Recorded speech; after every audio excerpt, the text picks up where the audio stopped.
Alright folks, hope everyone is doing well. It's a little bit of a different video. Today I'm not at my desk, I'm out and about. I'm actually in Galway. It's a place I used to study here. So I went to college in Galway a long time ago. You know, funny, the thing I remember about Galway is it literally always was raining. And today is probably it's the first sunny day I have seen in my life.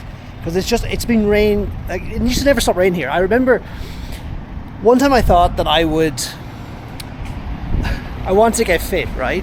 And my idea for doing that was, I said, I'll walk from my house to the college in Galway, and I do that every single day instead of driving in, right?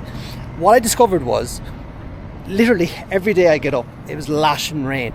That is Galway. But funny, it's not raining now, so probably the first day I've been back in probably a year, it's just not raining, so it's a funny thing, right? I've ran many's a discount and I run many's an offer, but I much prefer the offers, right? And maybe you don't think there's a difference between the two, but there certainly is, right? Can a discount be an offer? Yes, it's a good offer, right? A discount, but they are very different, okay? So I suppose I'll bring you back first of all to when I was selling lathes back in the day, right? Now, lathes are metalworking machinery and woodworking machinery. The things I started to sell, because I realized there was a margin for them, that I could basically exploit, and I could sell them for a profit, right?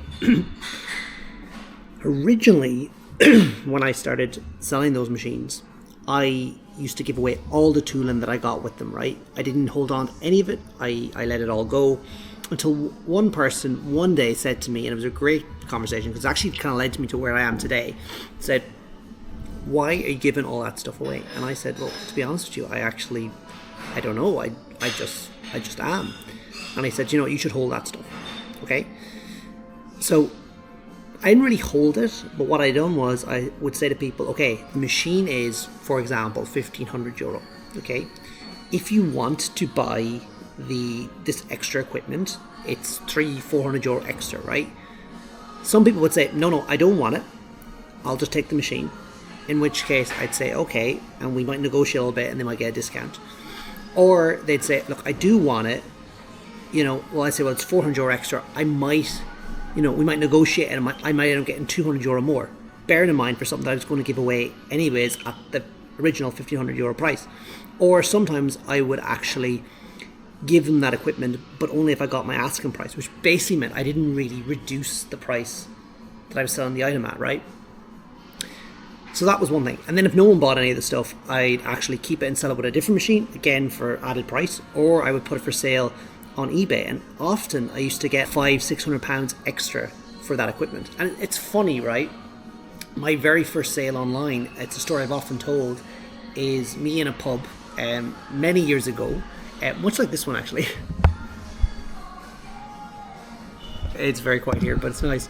Where I got a notification on my phone, and it was like, you got funds, and it was someone buying some of those parts for a couple of £100, right? Money that I otherwise would not have got, right?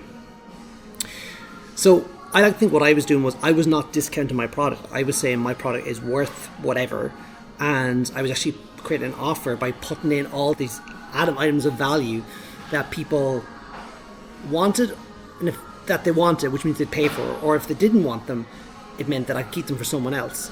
And often if things came to a crunch, sometimes I could just throw in one of these items, and include it with the product, and suddenly it's like, okay, well, I'm getting all this other stuff as well, and suddenly the machine becomes great value, a great offer, right?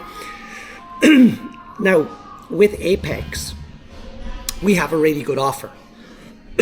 So the offer is, for those of you that don't know, is we allow people to use the item for 30 days, just cover the shipping handle, we'll ship it out, you use it, make sure you're happy with it, and once you're happy, we take the balance payment if 30 days has passed and you haven't told us you don't want it.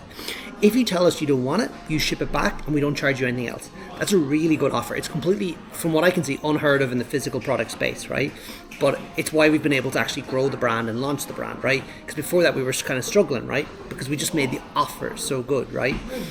Now, recently we went and we actually ran a discount, right? So we ran a discount over Easter for 3 or 4 days, and that discount did really well for us, okay?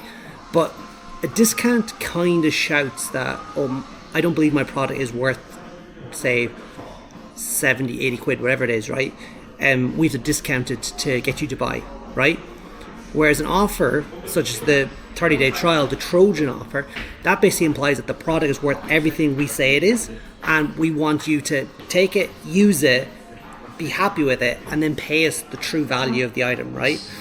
So whilst we did do a discount, and it did attract maybe price-sensitive buyers, and maybe it did generate extra sales, ultimately, I'd much rather be in the offer business, where I make it a no-brainer for the customer to purchase the product and to use the product and to keep the product and spread the good word about the product. That's my 2 cents for today.